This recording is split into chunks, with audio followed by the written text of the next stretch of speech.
apart of what we are discussing, if I just add one more point, Sure. the stage, or the situation in which we architects here in India operate are more like where we do more practical and pragmatic buildings rather than more fancy designs, Right. etc. More You functional, know, I guess.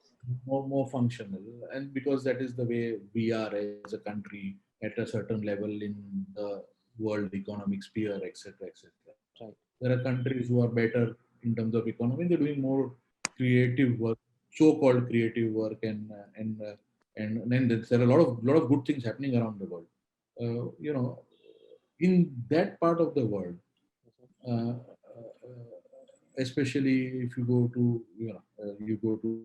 the European countries, you will see that the architect is more respected. I'm not talking in terms of respect in the sense from the project execution part of it.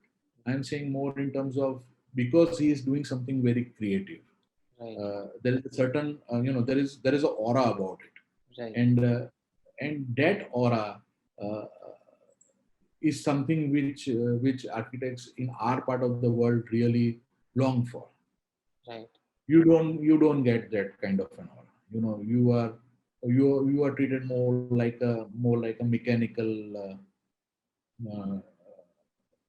more of a 2 plus 2 is equal to 4 kind of a person, which actually Right. most of the architects are not. They are compelled to do that 2 plus 2 is equal to 4 because they are not in the other world.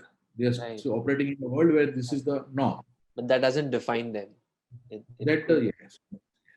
So beyond that, yes. If I would be operating in some other country, maybe I would have not done so much work, but I would have done maybe I would have done better buildings in terms of design, and because that Right. would have given me that kind of creative freedom. Right. We are here, fortunately, in a part of the world where we have work. It's Right. not that we don't have work. Even in the worst of situation, we have work. Yes, we are a little bit tied up because of the current situation, but that's okay. We'll come out of it in the next 4, 5, 6 months. Not a big issue. So, what could help you to?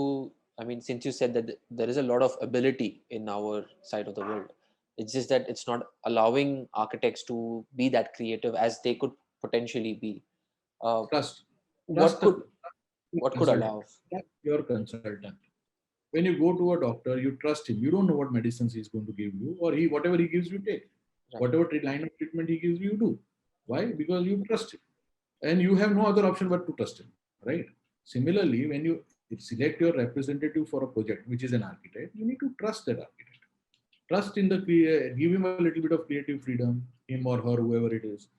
Give a little bit of creative freedom. Allow that little bit of extra cushion in terms of budgeting, Right. so that that creative freedom can be added with that little bit of extra cushioning. Right. Uh, and if the architect is honest enough, he'll make sure that that little bit of cushioning is used in the right place. Correct. So those things are important. I think a Those less things of I don't. speculative nature and more Here, towards like open-ended trust. 2,000 rupees square feet in general at an average in Bombay. I'm not talking about the high-rise residential Right. projects. Right. 2,000, 2,500 rupees a square feet or so at an average. I'm talking about a pure architectural part, not the interior part. The same building, if I have to do it in California, they will do it at 40,000 rupees a square feet. Now, can you see the difference? Right. It's huge. I'm talking in terms of rupees. Right. That is difference is 20 times per square feet. Right. Obviously, if I get that kind of money to spend here, it will be a different ball game altogether. Correct. That doesn't mean that I should be asking or I have the right to ask for that kind of money, but that little bit of extra adds to that creative flair. Right.